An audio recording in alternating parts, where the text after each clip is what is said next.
Torre.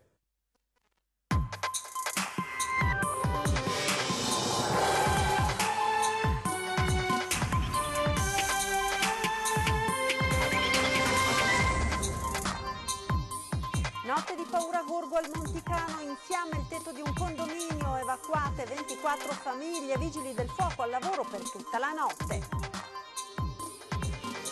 Pioggia battente da ieri sera sul Veneto, la protezione civile regionale ha diramato un avviso di criticità per la Pedemontania, tragedia nel Pordenonese, uomo muore travolto dal torrente in piena.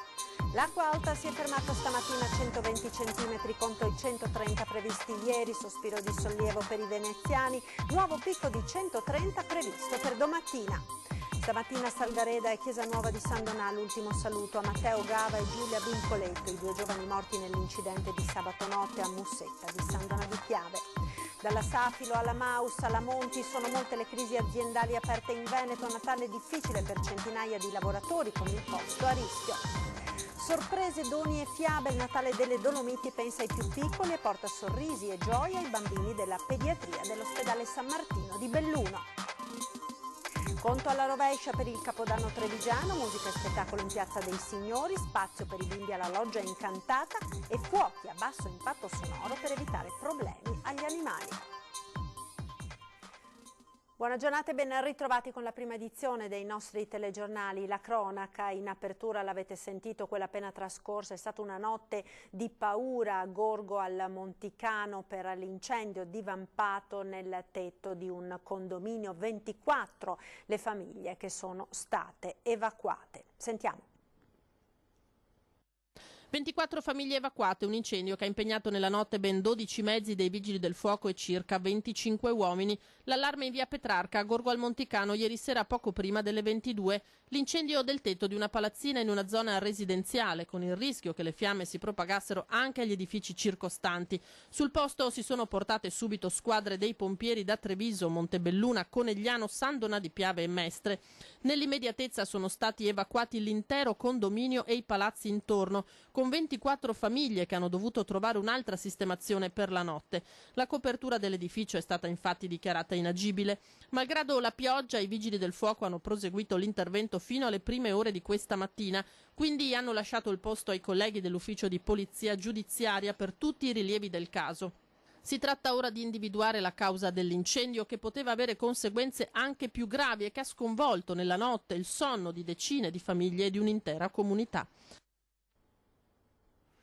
Il maltempo, ora pioggia battente da ieri sera sul Veneto con precipitazioni abbondanti soprattutto nelle aree pedemontane della regione. La protezione civile regionale ha diramato un avviso di criticità idrogeologica ed idraulica, allerta gialla fino alle 14 di oggi per precipitazioni estese a tratti forti, specie sulle prealpi. Particolare attenzione alla rete idrogeologica minore nel bacino idrografico del Piave pedemontano tra le province di Belluno e Treviso, e sono segnalati degli allagamenti in particolare nell'area del Opitergino. E proprio il maltempo è stato la causa di una tragedia che si è verificata in provincia di Pordenone tra Zoppola e Cordenons, dove un uomo ha perso la vita travolto da un torrente in piena. La strada era chiusa per allerta meteo, ma nonostante il divieto l'uomo ha deciso comunque di proseguire e di guardare il torrente, finendo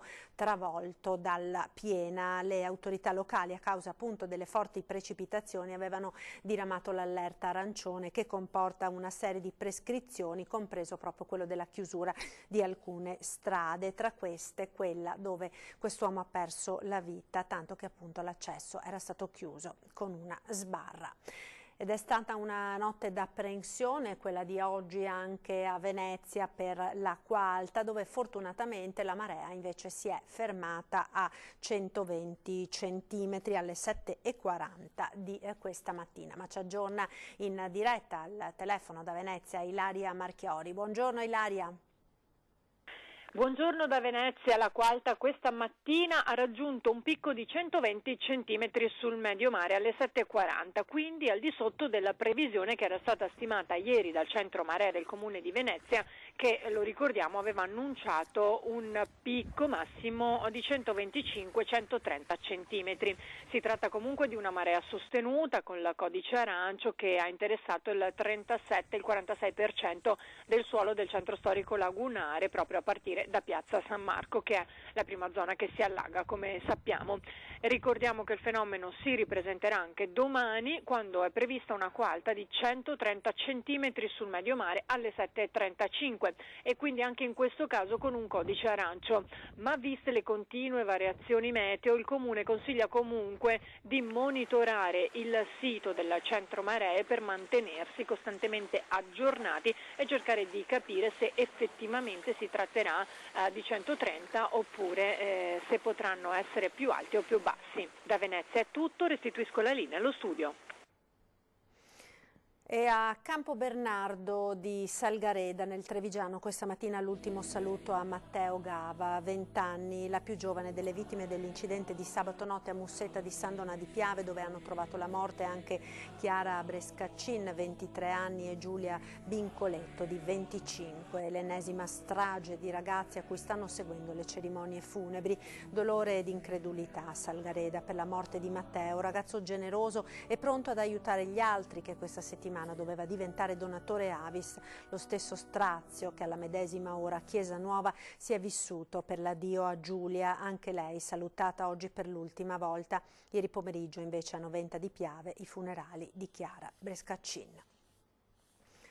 Rito abbreviato e perizia psichiatrica per il 50enne trevigiano accusato di stalking nei confronti dell'ex sindaco di Casalserugo Elisa Venturini. Il processo si è aperto in tribunale a Padova alla presenza della stessa vittima, Elisa Venturini, attualmente consigliere provinciale. Tra il 2015 e il 2018, gli anni dell'incubo per lei, sindaco di Casalserugo. Ad essere accusato di atti persecutori un 50enne di Monastier nel Trevigiano. Per 3 anni l'uomo aveva insistentemente inviato lettere, foto, mail, pacchi con frasi volgari, immagini inquietanti. Elisa Venturini aveva sporto denuncia alla questura di Padova che, grazie all'intuito di una poliziotta, era arrivata ad arrestare il 50enne.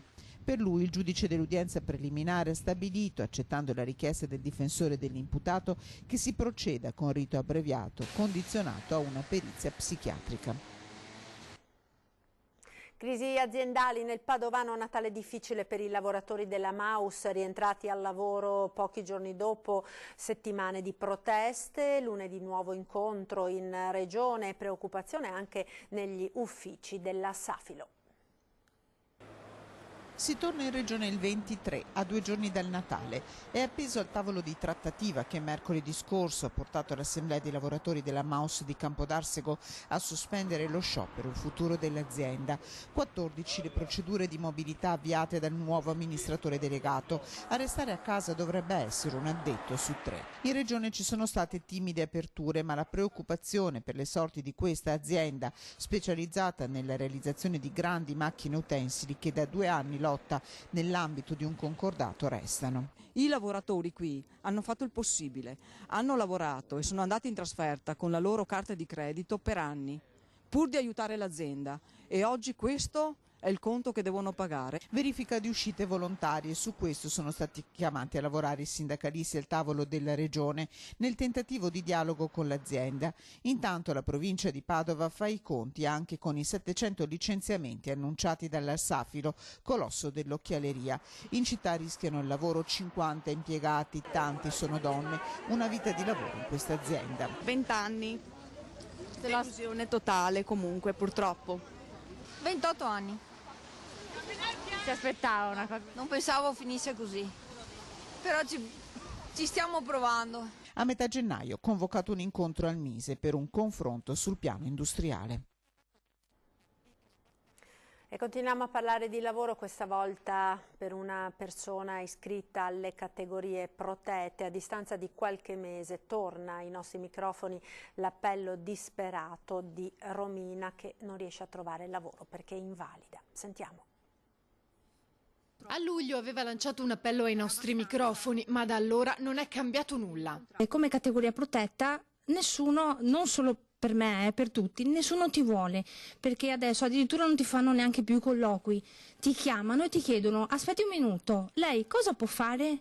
E io con le mie difficoltà posso fare solo cassa e portierato, non posso fare altro, non posso alzare i pesi, ho difficoltà nel camminare, ho molte difficoltà.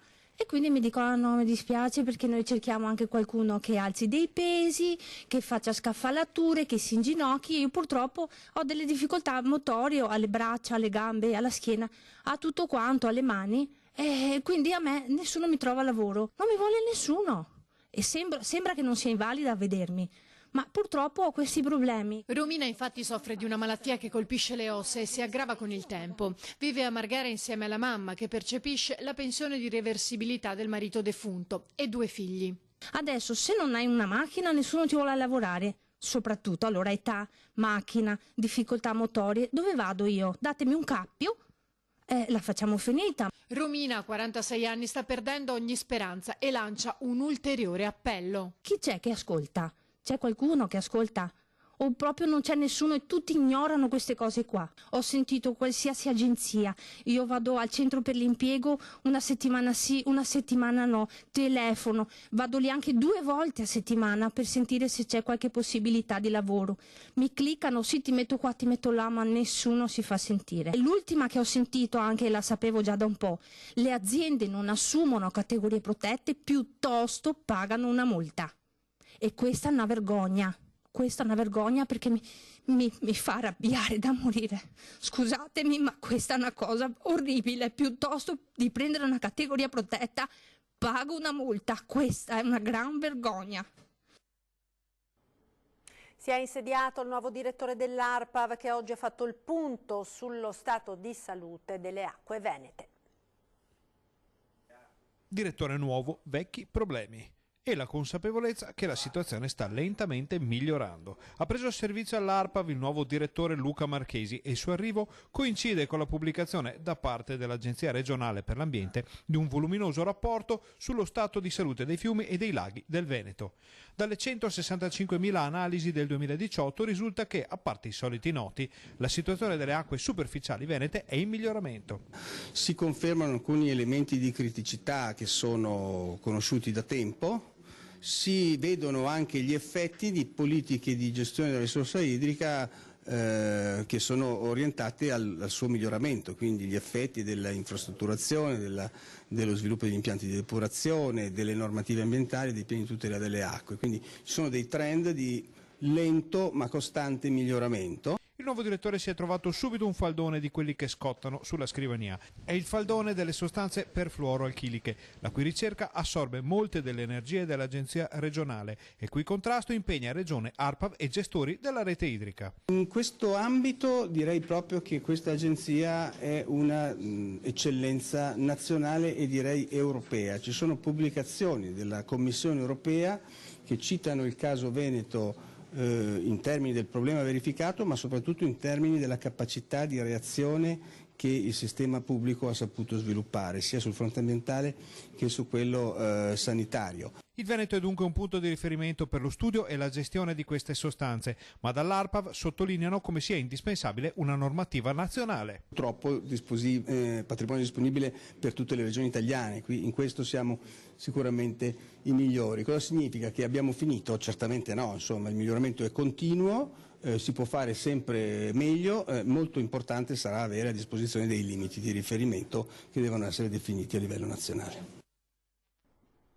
Tra i 32 nuovi commendatori al merito della Repubblica Italiana riconosciuti ieri dal Capo dello Stato Mattarella c'è anche Giuseppe Pistolato, per tutti Bepi, nato a Venezia 93 anni fa. Pensionato e vedovo, Bepi, conosciuto anche come il diacono operaio, ha lavorato per 40 anni nel cantiere navale Breda. Nel 2018, dopo 21 anni, ha concluso il suo servizio di carità nel carcere maschile di Santa Maria Maggiore, nella diocesi veneziana Fontana è il primo diacono permanente ad essere entrato in una struttura penitenziaria. Ogni giorno per 20 anni ha dedicato 2 ore del suo tempo ai detenuti, aiutandoli anche nel reperire beni di prima necessità. Attualmente a 93 anni offre il suo servizio nel centro anziani Nazareth di Zelarino a Mestre. A Bepi sono arrivate anche le congratulazioni del governatore Zaia. Natale movimentato in centro a Treviso. I negozianti invitano i consumatori a visitare la città e a comprare trevigiano. Bisogna che comprino a Treviso e dobbiamo fare di tutto perché vengano in centro storico, questo è il nostro obiettivo. È per quello che l'abbiamo preparato bene con le luci natalizie e con tutto quello che serve per creare il clima di calore di Natale. Hanno anche aggiunto tantissime attività, mercatini, la mostra dei presepi e comunque la sera c'è musica, quindi è comunque una bella atmosfera, anche solo per un aperitivo i negozi rimangono aperti di più e si può comunque cogliere l'occasione per prendere gli ultimi pensierini. Ci sono parcheggi appena fuori mura, c'è comunque la possibilità di venire in centro, il centro lo si gira in 10 minuti a piedi, quindi siamo facilmente raggiungibili. Aspettiamo tutti i trevigiani a braccia aperte. Il migliore spot arriva da loro, dai commercianti di Calmaggiore, in questi giorni ben movimentata, complici anche i turisti sempre attratti dal Made in Italy. In Brasile costa meglio.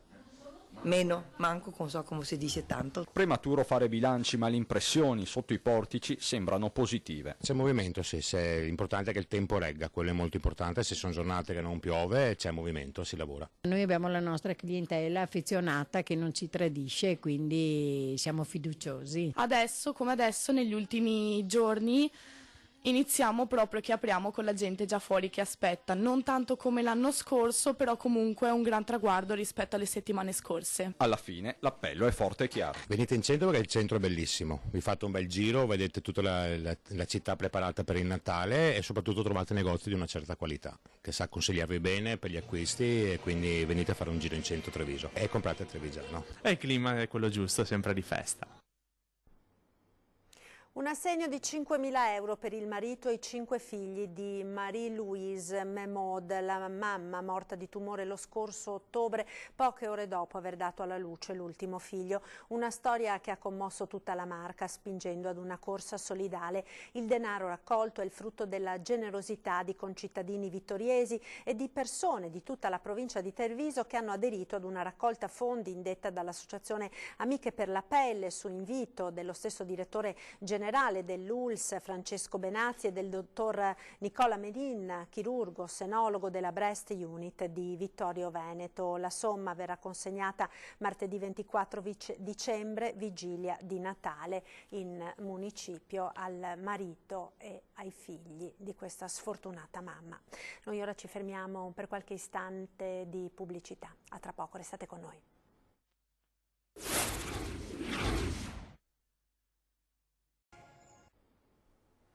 E rieccoci in studio con la prima edizione dei nostri telegiornali. Sorprese, doni e fiabi. Il Natale delle Dolomiti guarda i più piccini e porta gioia e sorrisi ai bimbi della pediatria dell'ospedale San Martino di Belluno.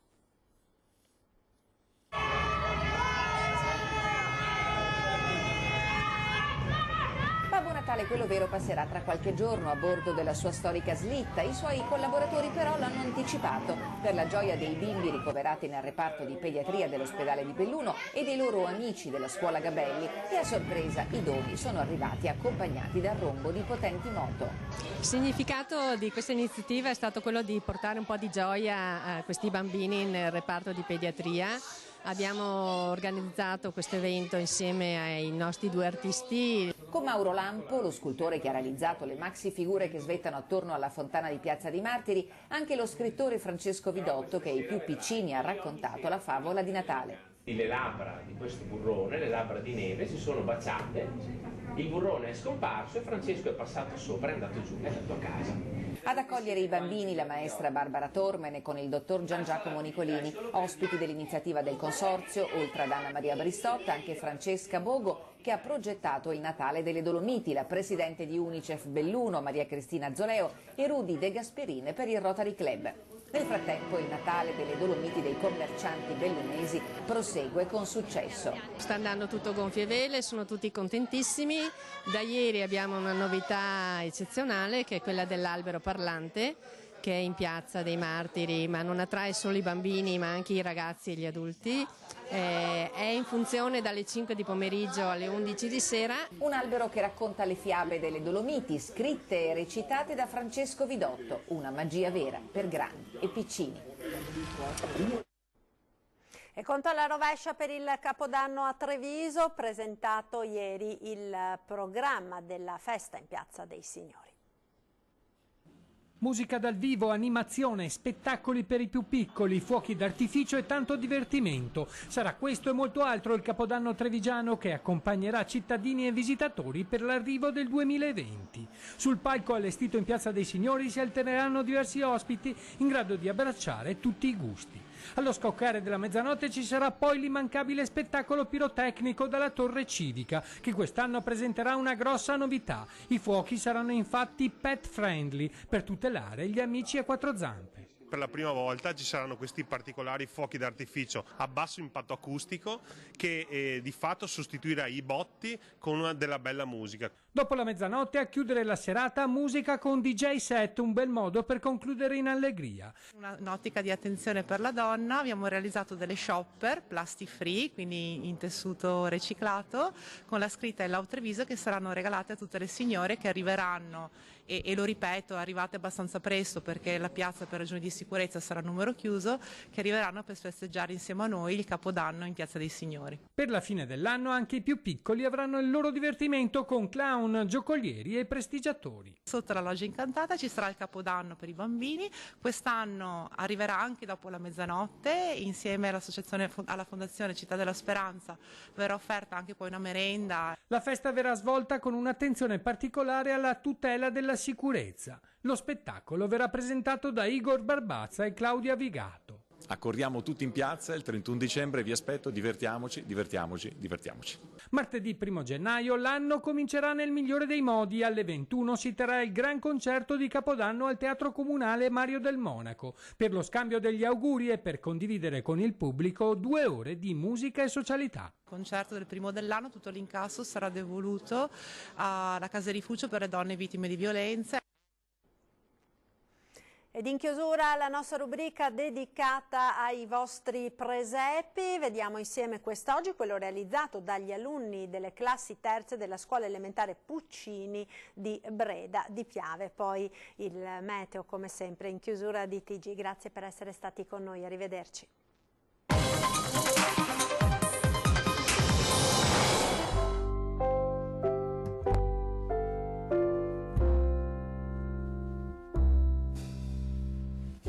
Anche quest'anno, come da numerosi anni accade qui nella nostra scuola, le classi terze hanno realizzato un presepe per tutti i bambini della nostra scuola. Quest'anno abbiamo avuto come tema la pace, quindi questa luce che arriva con la nascita di Gesù, che porta pace, un messaggio di pace in tutto il mondo. Tutti i personaggi sono stati realizzati, prima disegnati dai bambini e poi riportati con carta appunto da lucido sulla forma di legno.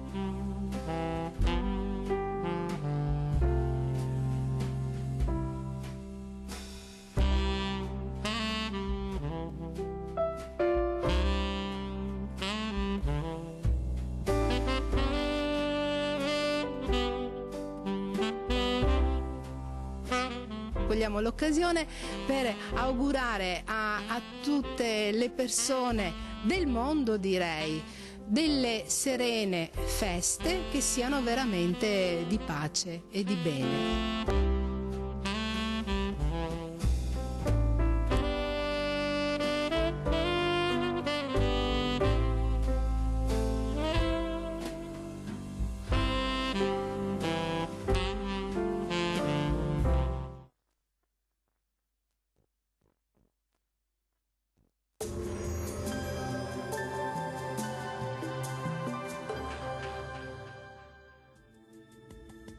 bentrovati al meteo. Nella giornata di sabato 21 dicembre la perturbazione atlantica causerà ancora un tempo spiccatamente instabile sul nostro territorio. La situazione nel dettaglio. Sul Veneto cielo molto nuvoloso con piogge diffuse e localmente anche forti. Nel corso del pomeriggio precipitazioni generalmente assenti o al più deboli e sporadiche. Possibile ripresa poi di deboli fenomeni in serata. Temperature sempre abbastanza miti, minime tra 4 e 9 gradi, valori massimi compresi invece tra 9 e 13 gradi circa. Stessa situazione anche sul Friuli Venezia Giulia, con piogge un po' su tutte le province, alternate però a pause un po' più asciutte. Vediamo anche le temperature, le minime saranno comprese tra 6 e 11 gradi, massime tra 12 e 13 gradi. Uno sguardo infine alla situazione del Trentino Alto Adige, dove avremo rovesci un po' ovunque e dal pomeriggio però saranno possibili maggiori schiarite. Temperature minime tra 2 e 3 gradi, valori massimi tra 7 e 8 gradi. Dal meteo di Antenna 3 per ora è tutto, grazie per l'attenzione e arrivederci.